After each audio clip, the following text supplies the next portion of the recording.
Hello everyone, आपका स्वागत है फिर से मेरे एक नए लेक्चर में। आज हम चालू करते हैं सूर्य, चंद्रमा और मंगल मिशन। यहाँ तक हमने ना 3 क्लासों में इसको पूरा कर लिया था। बाकी आप जो 3 क्लास पहले देखें तो तब जाके समझ आएगा। ठीक है भाई, चलते हैं हम सूर्य, चंद्रमा और मंगल मिशन और देखते हैं आगे क्या है इसमें ऐसा। ठीक है भैया, सूर्य, चंद्रमा, मंगल मिशन। ठीक है, सूर्य आदित्य L1 मिशन भारत का पहला सौर वेधशाला मिशन है, जिससे भारतीय अंतरिक्ष अनुसंधान संगठन इसरो द्वारा सूर्य का अध्ययन करने के लिए लॉन्च किया गया है। ये बहुत बार क्वेश्चन पूछा गया है, जैसे SSC, railway, Aditya L1, even UPSSC में भी पूछा गया था आदित्य L1 अभी रिसेंट में। ठीक है, ठीक है। L1 सूर्य पर पहले लैग्रेंज बिंदु को दर्शाता है। कुल मिलाकर सूर्य के चारों ओर 5 लैग्रेंज बिंदु होते हैं, जैसे L1 से L5 तक। ठीक है भाई, ठीक है। चंद्रमा, चंद्रमा में देखते हैं चंद्रयान 3। ठीक है भाई, चंद्रयान 3 यह भारतीय अंतरिक्ष अनुसंधान इसरो का तीसरा चंद्र अन्वेषण मिशन है।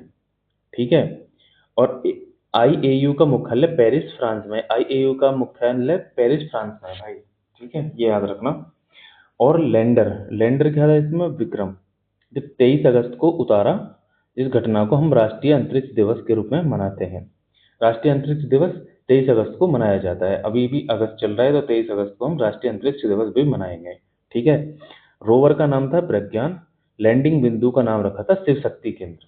ठीक है, हमारे मोदी जी, यशस्वी प्रधानमंत्री मोदी जी ने लैंडिंग बिंदु का नाम शिव शक्ति बिंदु रखा था। ठीक है।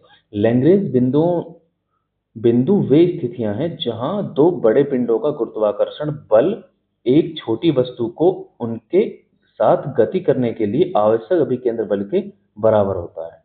ठीक है, लैग्रेंज बिंदु वो स्थितियां होती हैं जहां जो बड़े पिंडों का गुरुत्वाकर्षण बल है ना, एक छोटी वस्तु को उनके साथ गति करने के लिए आवश्यक अभिकेंद्र बल के बराबर होता है। ठीक है, गति करने के लिए मदद करता है उसको। ठीक है। चंद्रयान 3 ने चंद्रमा के निकटवर्ती भाग दक्षिण बिंदु ध्रुव पर लैंड किया। ठीक है, वो दक्षिणी ध्रुव पे उसने लैंड किया था। ये सबसे बड़ी उपलब्धि थी। प्रक्षेपण यान था हमारा GSLV Mk 3। भाई ये भी बहुत पूछा जाता है, इसको पूछा गया था UPSSC लेखपाल के पेपर में भी, जो अभी रिसेंट में हुआ था। ठीक है। आगामी मिशन देखते हैं। चंद्रयान 4 इसरो द्वारा संचालित मिशन चंद्रमा से चंद्र नमूने रेगोलिथ पृथ्वी पर वापस लाएगा। रेगोलिथ वापस लाएगा, उससे कोई ये अध्ययन करेंगे।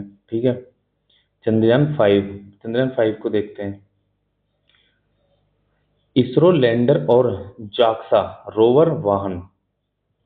भाई ये जो जाक्सा है ना, जाक्सा जो जापान की कंपनी है, ठीक है, उसको दोनों मिलके ये संचालित करेंगे। देखो, इसरो लैंडर और जाक्सा रोवर और वाहन द्वारा संचालित लूपेक्स चंद्र ध्रुवीय अन्वेषण मिशन चंद्रमा के दक्षिण ध्रुव का लंबे समय तक अन्वेषण करेगा। ठीक है। Artemis Artemis 2 agency NASA. Artemis जो है नासा एजेंसी द्वारा लॉन्च किया गया था। लॉन्च तिथि थी 1 अप्रैल 2026 कैनेडी अंतरिक्ष केंद्र से। भाई लेटेस्ट बुक है तो लेटेस्ट इसमें चीज दी गई है, जैसे 1 अप्रैल 2026 को कैनेडी अंतरिक्ष केंद्र से आर्टेमिस को लॉन्च किया गया। ठीक है। आर्टेमिस मतलब होता है प्रणालियों का परीक्षण किया गया। आर्टेमिस फर्स्ट में प्रणालियों का परीक्षण किया गया था। आर्टेमिस थर्ड में होगा चंद्रमा पर मानव उतारेगा। आर्टेमिस जो थर्ड होगा उसमें चंद्रमा पर मानव उतरेगा। ठीक है दोस्त, चलो आगे चलते हैं। कैनेडी अंतरिक्ष केंद्र से ये किया था, क्रू थे रीड वाइजमैन, विक्टर ग्लोवर और क्रिस्टीना कोच, जेरेमी हेनसेन। ठीक है।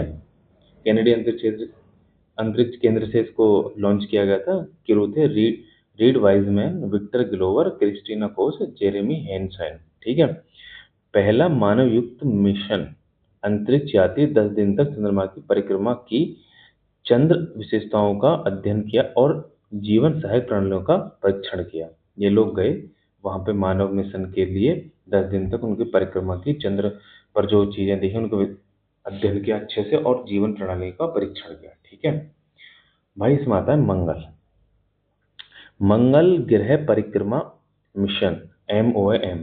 ठीक है, मंगलयान मिशन जिसे इसरो द्वारा मंगल ग्रह की परिक्रमा के लिए भेजा गया था, 24 दिसंबर 2014 से मंगल ग्रह पर तैनात है।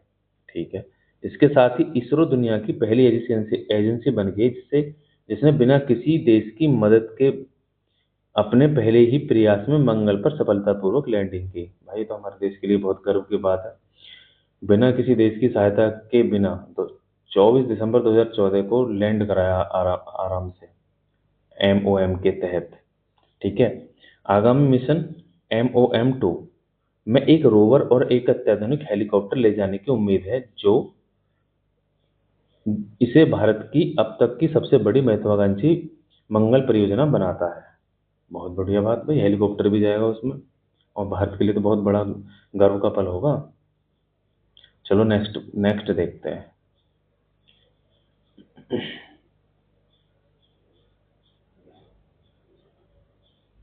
नेक्स्ट देखते हैं बौने ग्रह। ठीक है दोस्त, बौने ग्रह पे आते हैं। Kuiper belt. ठीक है, यह वरुण के बाहर का एक ऐसी वलय है जिसे बहुत सारे क्षुद्र ग्रह, पत्थर और धूमकेतु होते हैं। यह वरुण के बाद सौरमंडल का एक सबसे बड़ा महत्वपूर्ण हिस्सा है। ठीक है, प्लूटो। अंतर्राष्ट्रीय खगोलीय संघ IAU द्वारा निर्धारित नए ग्रहों की परिभाषा के अनुसार 2006 में प्लूटो को ग्रह की सूची से अलग कर दिया गया था। क्योंकि भाई 2006 में इसको ग्रह की सूची से अलग कर दिया था, क्योंकि यह अपनी कक्षा को मलबे से साफ करने में सक्षम नहीं था। अच्छा, कक्षा को मलबे से साफ करने में वो नहीं था, इसलिए इसको हटा दिया गया। ठीक है, अब प्लूटो को एक बौना ग्रह अब प्लूटो को बौना ग्रह ग्रहों और क्षुद्रों के बीच का आकार माना जाता है, और यह कुइपर बेल्ट का सदस्य है। ठीक है, प्लूटो का सबसे बड़ा उपग्रह चारोन। ठीक है, चारोन है, जिसमें प्लूटो के 5 उपग्रहों में से एक है। ठीक, प्लूटो की खोज क्लाइड टॉम्बो ने की थी। प्लूटो की खोज क्लाइड टॉम्बो ने की थी। प्लूटो की परिक्रमा 248 वर्ष पृथ्वी वर्ष लगते हैं। एक परिक्रमा में प्लूटो को 248 पृथ्वी वर्ष लगते हैं। प्लूटो की दीर्घवृत्ताकार कक्षा वरुण की कक्षा को अति आच्छादित कर देती है, यानी ओवरलैप कर देती है। ठीक है भाई, बोनो ग्रह की विशेषताएं। बोनो ग्रह की विशेषताएं देखते हैं। बोने ग्रह की विशेषताएं, सूर्य की परिक्रमा करते हैं। बोने ग्रह सूर्य की परिक्रमा भी करेंगे भाई, जब ग्रह है तो बेशक बोने ग्रह है, लेकिन परिक्रमा तो करेंगे ना अपनी कक्षा में। इनका आकार लगभग बेलनाकार होता है। यह अपनी कक्षा से अन्य मलबे को साफ नहीं कर पाते, अपनी कक्षा से अन्य मलबे को साफ नहीं कर पाते, इसलिए इनको ग्रहों की श्रेणी से अलग कर दिया और बोने ग्रहों में रख दिया गया है। ठीक है दोस्त, आगे चलते हैं। सबसे बड़े बोने ग्रह का एक तो है प्लूटो।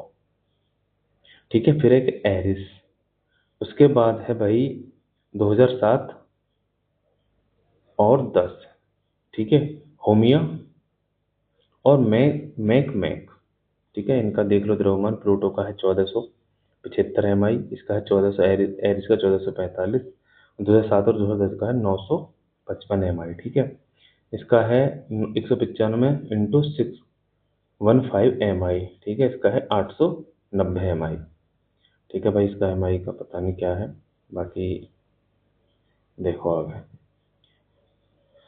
प्लूटो प्लूटो सबसे बड़ा और सबसे चमकीला बौना ग्रह है। ठीक है, एरिस दूसरा सबसे बड़ा बौना ग्रह है। ठीक है, मैक तीसरा सबसे बड़ा बौना ग्रह है, जो 310 वर्ष में सूर्य की एक परिक्रमा पूरी करता है। ठीक है, होमिया कुइपर बेल्ट में सबसे तेज घूमने वाला बौना ग्रह। सेरसेस सेरेस, यह बौना ग्रह क्षुद्र ग्रह बेल्ट में स्थित है। ठीक है, कुइपर बेल्ट में स्थित ये सारे ग्रह हैं। ठीक है भाई, अंतर्राष्ट्रीय स्टेशन ISS, देखो international space station. International space station, अंतर्राष्ट्रीय अंतरिक्ष स्टेशन, यह अंतरिक्ष में मानव निर्मित सबसे बड़ी वस्तु है, जो 5 अंतरिक्ष एजेंसियां NASA, Roscosmos Roscosmos, JAXA, ESA और CSA की संयुक्त परियोजना है। ठीक है, इंटरनेशनल स्पेस रिसर्च का पहला मॉड्यूल जारिया नियंत्रण मॉड्यूल 1998 में लॉन्च किया गया और स्टेशन 2011 में पूरी तरह से असेंबल किया गया था।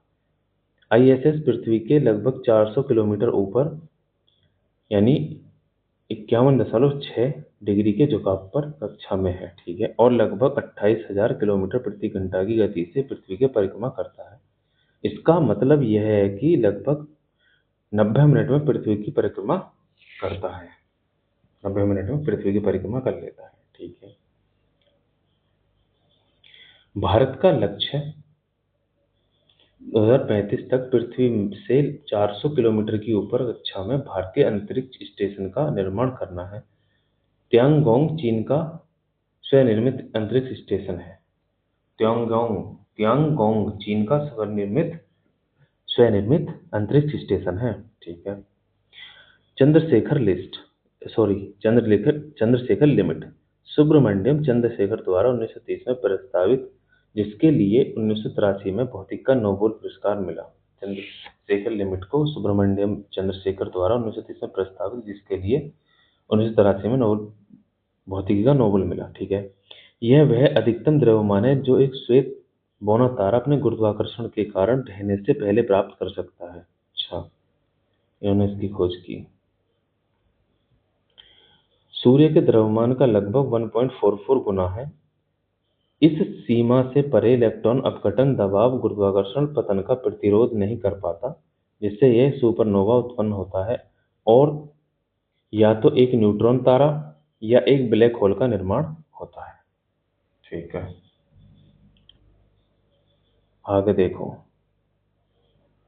समझाने योग्य महत्वपूर्ण बिंदु या शब्दावली। सुपरनोवा किसी तारे का विस्फोट, पल्सर एक न्यूट्रॉन तारा, ब्लैक होल अंतरिक्ष में अत्यधिक गुरुत्वाकर्षण वाला स्थान। भाई ब्लैक होल तो एक ऐसी चीज है इसमें प्रकाश भी चला जाए ना, वो भी नहीं लौट के आता है। तो ये ग्रह पृथ्वी क्या है इसके सामने, ठीक है। इसमें अगर एक बार चला गया तो वापस कभी नहीं आएगा। वेन एलन विकिरण बेल्ट क्या होती है? आवेशित कणों के दो संकेंद्रित वलय जो पृथ्वी को घेरे हुए हैं। अच्छा, आवेशित कण हैं जिनके संकेंद्रित वलय हैं जो पृथ्वी को घेरे हुए हैं, ठीक है भाई, ये हो गया वेन एलन बेल्ट। आगे चलते हैं,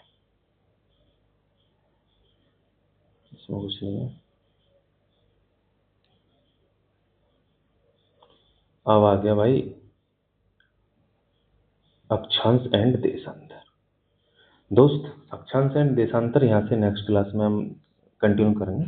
जिन्होंने यहाँ तक क्लास देख ली बहुत अच्छी बात है, और भाई चैनल को सब्सक्राइब कर लेना और बने रहना, वीडियो को देखना, और पहले जो 3 वीडियो मैंने कराई हैं उनको देख लेना। मैं सर की पूरी ही बुक कराऊंगा, सो प्लीज़ पेशेंस बना के रखना सभी लोग। यहाँ तक देखने के लिए सबका धन्यवाद। सभी को राम राम, नमस्ते, bye bye, thank you so much.